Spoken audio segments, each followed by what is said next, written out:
എല്ലാവർക്കും നമസ്കാരം. ഞാൻ സരിത മഹേശ്വരൻ. ഇന്ന് ശ്രീമദ് വാൽമീകി രാമായണത്തിൻ്റെ ബാലകാണ്ഡത്തിലെ 31-ാമത്തെ സർഗത്തിൽ 17 മുതൽ 24 വരെയുള്ള ശ്ലോകങ്ങളാണ് പഠിക്കുന്നത്. കഥകൾ ഇങ്ങനെ പറഞ്ഞു പോവുകയാണ്.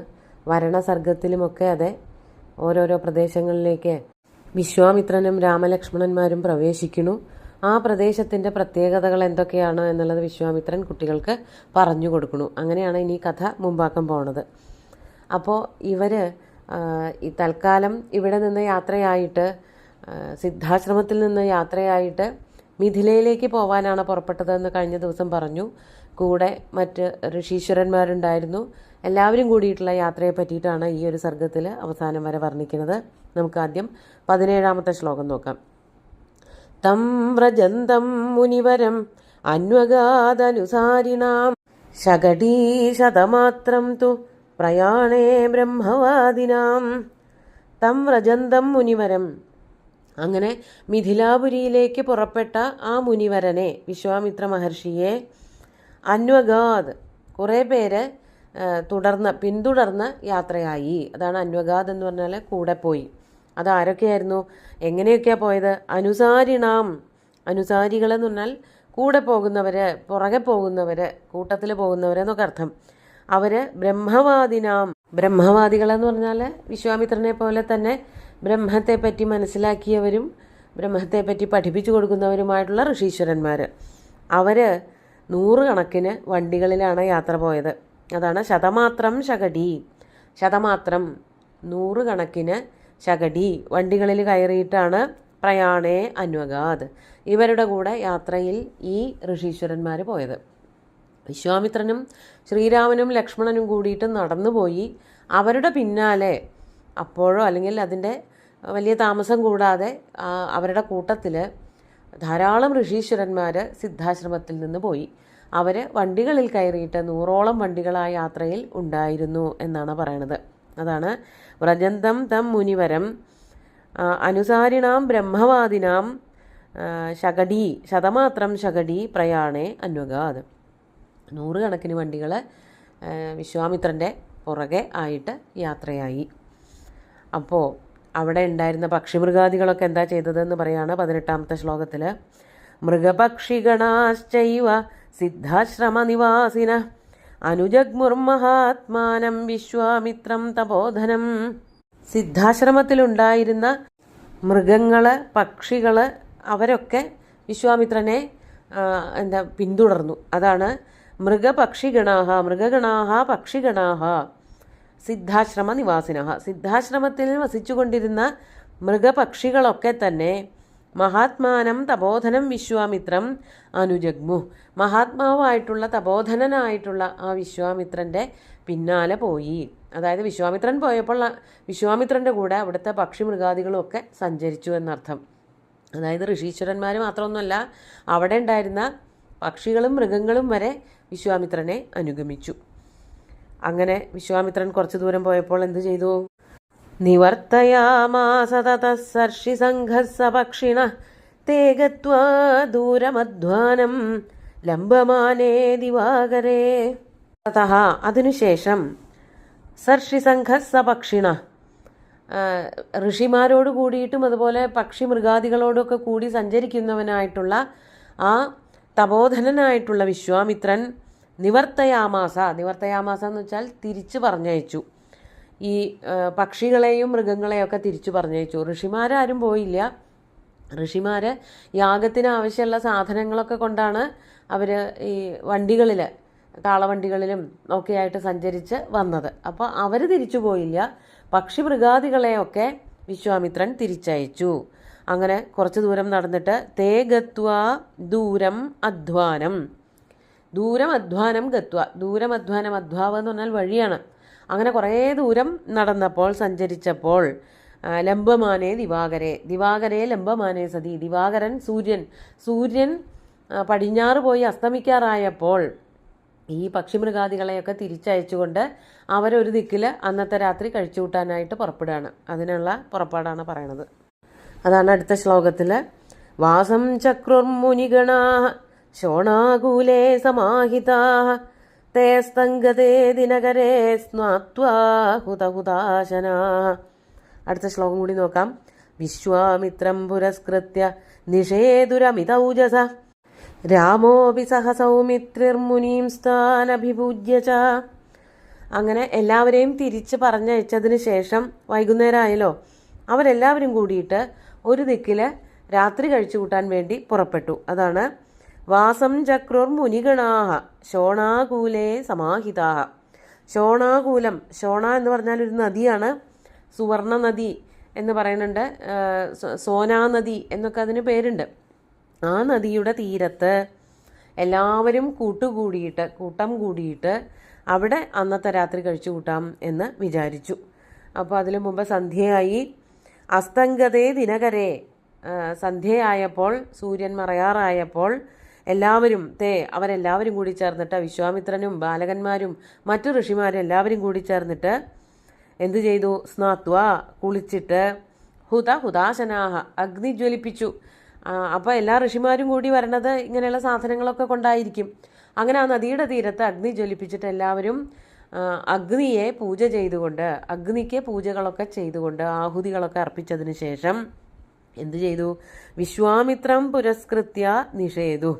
വിശ്വാമിത്രനെ മുമ്പിലിരുത്തിയിട്ട് എല്ലാവരും വിശ്വാമിത്രൻ്റെ ചുറ്റുമായിട്ട്, അല്ലെങ്കിൽ വിശ്വാമിത്രൻ്റെ മുമ്പിലായിട്ട് ഈ ബാലകന്മാരും അതുപോലെ ഋഷിമാരും എല്ലാവരും കൂടി ചേർന്ന് ഇരുന്നു. നല്ല ഭംഗിയുള്ള ചിത്രങ്ങൾ. എവിടെ നോക്കിയാലും ഓരോ ദിവസത്തെ രാത്രിയായി എന്ന് പറയുമ്പോഴും അവിടെയൊക്കെ സന്ധ്യാവന്ദനങ്ങൾ ചെയ്തു. എല്ലാവരും സന്ധ്യയെ വന്ദിച്ചു എന്നും അതുപോലെ പൂജ, ഹവിസർപ്പിക്കുക തുടങ്ങിയിട്ടുള്ള കർമ്മങ്ങളൊക്കെ ചെയ്തു എന്ന് എടുത്തെടുത്ത് പറയുന്നുണ്ട്. അതുപോലെ തന്നെ രാവിലെ ആവുമ്പോൾ, പ്രഭാതമായാൽ അപ്പോൾ സന്ധ്യാവന്ദനം ചെയ്തു എന്നുള്ള ഒരു പരാമർശവും അല്ലെങ്കിൽ അതും രേഖപ്പെടുത്തുന്നുണ്ട്. അപ്പോൾ അങ്ങനെയുള്ള ധാർമ്മികമായിട്ടുള്ള ക്രിയകൾക്ക്, കർമ്മങ്ങൾക്കൊക്കെ വളരെ പ്രാധാന്യം കൊടുക്കുന്ന ഒരു കാലമായിരിക്കണം. അതുകൊണ്ടാണല്ലോ അത് ഒരിക്കലും മറക്കണില്ല. ബാക്കി എന്ത് പറയണതിൻ്റെ കൂട്ടത്തിലും രാവിലെയും വൈകുന്നേരവും സന്ധ്യാവന്ദനങ്ങൾ ചെയ്യണതായിട്ട് എപ്പോഴും വാൽമീകി മഹർഷി നമുക്ക് പറഞ്ഞു തരുന്നുണ്ട്. അങ്ങനെ സന്ധ്യയായപ്പോൾ സന്ധ്യാവന്ദനാദികളൊക്കെ ചെയ്തു കഴിഞ്ഞിട്ട് വിശ്വാമിത്രൻ്റെ മുമ്പിൽ എല്ലാവരും നിരന്നിരുന്നു. ആയിട്ടുള്ള, അതായത് വളരെ തേജസ്വികളായിട്ടുള്ള ഈ ബാലകന്മാരും മറ്റു ഋഷീശ്വരന്മാരും ഒക്കെ കൂടിയിട്ട് വിശ്വാമിത്രൻ്റെ മുമ്പിൽ ഇരുന്നു. എന്നിട്ട് രാമൻ എന്ത് ചെയ്യാണ്? സഹസൗമിത്രി രാമ അഭി. സൗമിത്രിയോടുകൂടിയ രാമനും അവിടെ ഉണ്ടായിരുന്നു.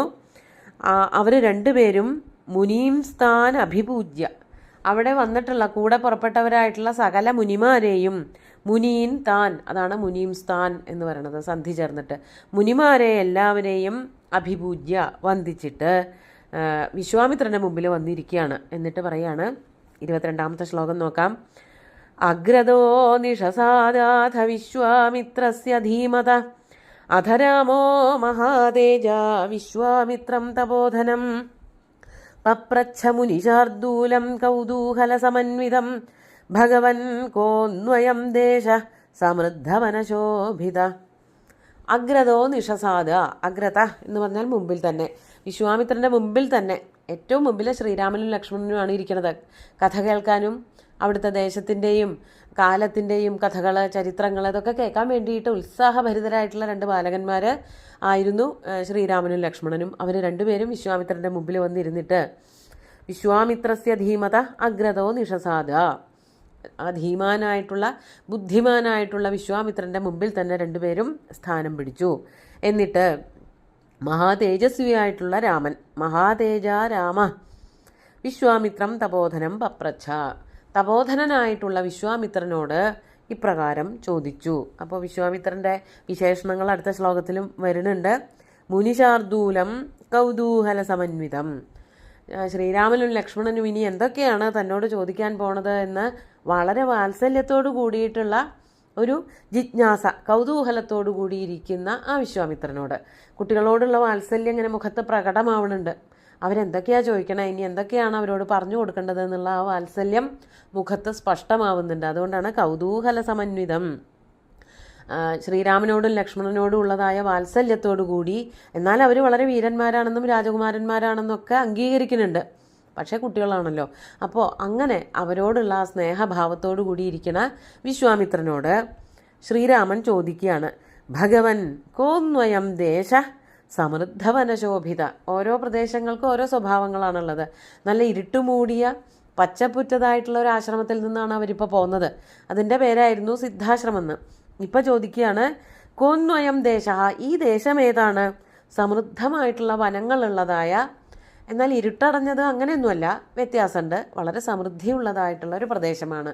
ഇതേതാ ഈ സ്ഥലം എന്ന് ശ്രീരാമൻ വിശ്വാമിത്രനോട് ചോദിച്ചു. 24-ാമത്തെ ശ്ലോകം കൂടി നോക്കാം. അത് 3 വരികളുണ്ട്. ശ്രോതുമിച്ഛാമി ഭദ്രം തേ വക്തുമർഹസി തത്വത ചോദിതോ രാമവാക്യേന കഥയാമാസ സുവ്രത തസ്യ ദേശസ്യ നിഖിലം ഋഷിമധ്യേ മഹാതപാഃ. അങ്ങനെ ചോദിച്ചിട്ട് ശ്രീരാമൻ പറയാണ്, ശ്രോതുമിച്ഛാമി ഭദ്രം തേ വക്തുമർഹസി തത്വത. അങ്ങയുടെ നാവിൽ നിന്നും ഒഴുകി വരുന്നതായിട്ടുള്ള കഥകൾ, വളരെ മംഗളകാരികളായിട്ടുള്ള കഥകൾ കേൾക്കാൻ ഞങ്ങൾക്ക് വളരെയധികം താല്പര്യമുണ്ട്. ശ്രോതുമിച്ഛാമി, വളരെ രസകരമായിട്ടുള്ള കഥകളാണ്. അങ്ങയ്ക്ക് ഭദ്രം ഭവിക്കട്ടെ. അങ്ങ് ഞങ്ങൾക്ക് കഥകളൊക്കെ പറഞ്ഞു തരൂ. ഞങ്ങൾക്ക് ഇവിടുത്തെ ഈ പ്രദേശത്തിൻ്റെ പ്രത്യേകതകളൊക്കെ പറഞ്ഞു തരൂ എന്നിങ്ങനെ രാമവാക്യേന ചോദിത, രാമൻ്റെ വാക്യത്താൽ പ്രചോദിപ്പിക്കപ്പെട്ടവനായ വിശ്വാമിത്രൻ കഥയാമാസ സുവ്രത, ആ വ്രതധാരിയായിട്ടുള്ള വ്രതം ധരിച്ചവനായിട്ടുള്ള വിശ്വാമിത്രൻ കഥയാമാസ, പറയാൻ തുടങ്ങി. എന്താണ് പറയാൻ തുടങ്ങിയത്? തസ്യ ദേശസ്യ നിഖിലം ഋഷിമധ്യേ മഹാതപാഃ. ഋഷിമാരുടെ നടുക്കിരുന്ന മഹാതപസ്വിയായിട്ടുള്ള ആ വിശ്വാമിത്രൻ ആ ദേശത്തിനെ പറ്റിയിട്ടുള്ള സകല കഥകളും, അത് കുറച്ചധികം സർഗങ്ങളിലേക്ക് വ്യാപിച്ചു നിൽക്കുന്നുണ്ട്, ആ കഥകളൊക്കെ പറയാൻ തുടങ്ങി എന്ന് പറഞ്ഞിട്ട് ഈ ഒരു സർഗം അവസാനിപ്പിക്കുകയാണ് ഈ വാൽമീകി മഹർഷി. ഇന്നത്തെ ശ്ലോകങ്ങൾ നമുക്ക് ഒന്നുകൂടി ചൊല്ലി നോക്കാം.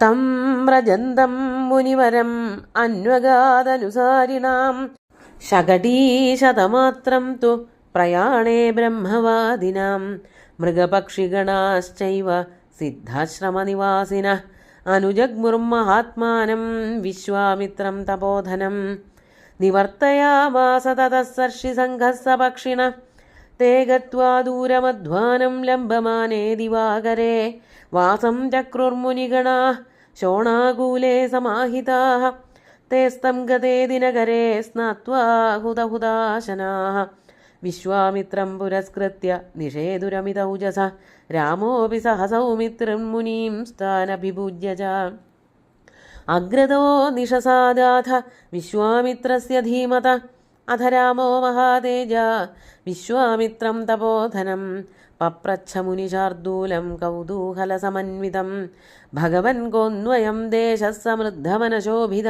ശ്രോതുമിച്ഛാമി ഭദ്രം തേ വക്തുമർഹസി തത്വത ചോദിതോ രാമവാക്യേന കഥയാമാസ സുവ്രത തസ്യ ദേശസ്യ നിഖിലം ഋഷിമധ്യേ മഹാതപാഃ.